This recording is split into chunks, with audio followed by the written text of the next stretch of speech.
जय गुरु जी। शुक्राना गुरु जी। सारी संगत को जय गुरु जी। संगत जी, क्या आपको भी सत्संग का कभी बुलावा आता है और आप भी सत्संग में नहीं जा पाते, हमेशा किसी न किसी वजह से रह जाते हैं? तो चलिए इसी पर एक आंटी जी का सत्संग सुनाती हूँ, जिसमें उन्होंने इस बात को बहुत अच्छे से एक्सप्लेन किया है। ये सत्संग पूरा जरूर सुनिएगा, आपको बहुत अच्छे आंसर्स मिलेंगे। तो चलिए आंटी जी का सत्संग सुनाती हूँ। संगत जी, मेरा नाम अवनी है और मैं 34 वर्ष की हो चुकी हूँ। एक समय था जब मैं अपने जीवन को बहुत सामान्य मानती थी। एक अच्छी नौकरी, प्यार करने वाला पति और एक प्यारा सा घर।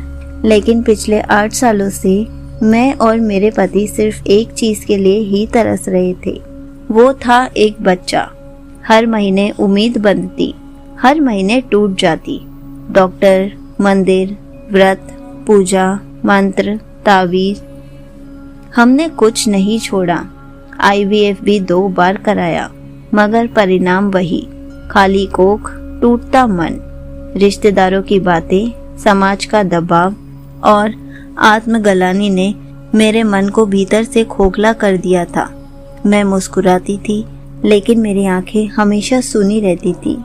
एक दिन ऑफिस में मेरी सहेली सोनिया ने मुझे कहा, इस रविवार गुरुजी का सत्संग है, मेरे साथ चलना, तुझे बहुत अच्छा लगेगा।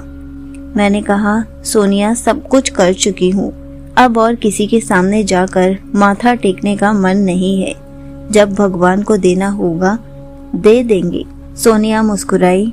गुरुजी भगवान नहीं, वो सिर्फ भगवान से जोड़ते हैं और सत्संग कोई मांगने की जगह नहीं, वहाँ सिर्फ शुक्राना किया जाता है। चल, बस एक बार चल।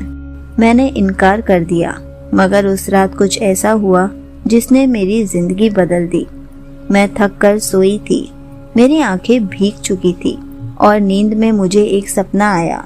सपने में सफेद रोशनी से घिरे एक दिव्य पुरुष खड़े थे, जिनके चेहरे से तेज निकल रहा था।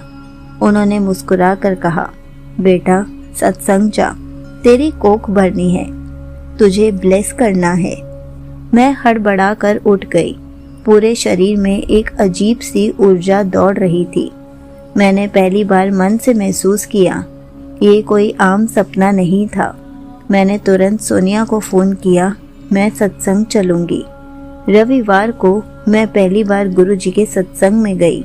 भीड़ थी, मगर शांति भी थी। वहाँ घंटियां नहीं बजी, बस एक गहरी शांति थी जो आत्मा को सुकून दे रही थी।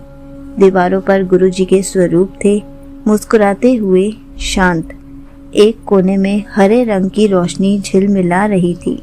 मैंने किसी से कुछ नहीं कहा, ना अपनी समस्या, ना अपनी पीड़ा। मैं बस गुरुजी के स्वरूप के सामने बैठ गई और मन ही मन कहा, कुछ नहीं चाहिए गुरुजी, बस आप मेरे साथ रहो। सत्संग के दौरान बहुत सारी संगत ने अपने अनुभव सुनाए। कोई कैंसर से ठीक हुआ, किसी का रिश्ता जुड़ गया, कोई संतान पा गया। हर अनुभव में एक बात समान थी, गुरुजी ने कहा था और हो गया। सत्संग के बाद चाय प्रसाद का समय आया। प्रसाद लेने के लिए जब मैं लाइन में खड़ी थी, तो मेरे पास एक आंटी आई। उनके चेहरे पर अजीब सी दिव्यता थी। उन्होंने मेरे हाथ को पकड़ा और प्यार से कहा, बेटा, माँ बनने की तैयारी कर, तेरा समय आ गया है। मैं सुन रह गई। मैंने उन्हें देखा, लेकिन आंटी कुछ ही सेकंड में भीड़ में खो गई। मेरे रोंगटे खड़े हो गए कि उनको कैसे पता, वो ये बात कैसे जान सकती हैं।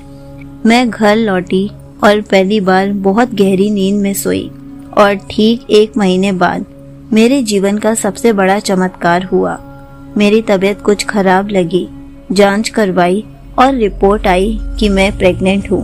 डॉक्टर ने कहा, ये बहुत बड़ा मिरेकल है, आपने तो कोई ट्रीटमेंट भी नहीं लिया, ये नेचुरल है। मेरी आंखों से आंसू बह निकले। मैंने अपने पति आकाश को देखा और बस इतना कहा, शुक्राना गुरुजी, आपने मेरी कोख भर दी। उस दिन से मैं हर सत्संग में जाती हूँ, मगर अब मैं कुछ मांगने नहीं जाती, सिर्फ शुक्राने के लिए जाती हूँ। गुरु जी की कृपा से मुझे बेटा हुआ और आज वो 3 साल का है और मैं रोज उसे गुरु जी का स्वरूप दिखाकर कहती हूँ, ये आपके दादाजी हैं जिन्होंने तुम्हें मुझे दिया है। यहीं पर आंटी जी का सत्संग समाप्त होता है। संगत जी, देखा आपने, गुरु जी की कृपा दवाओं से नहीं भाव से चलती है। अगर कभी भी सत्संग का बुलावा आए तो कभी भी मना नहीं करना चाहिए। सत्संग में गुरु जी वो दे देते हैं जो हम बोल भी नहीं पाते। इसलिए जब भी आपको कोई सत्संग में बुलाए तो कभी भी उसको मना ना करें। सत्संग में जरूर जाएं, क्योंकि गुरु जी सबकी झोलियां भर देते हैं। किसी की झोली में खुशियां डाल देते हैं और जिनको जिस चीज की कमी होती है उनको वो भी दे देते हैं। इसलिए कभी भी सत्संग में जाने से मना ना करें। जय गुरु जी। शुक्राना गुरु जी।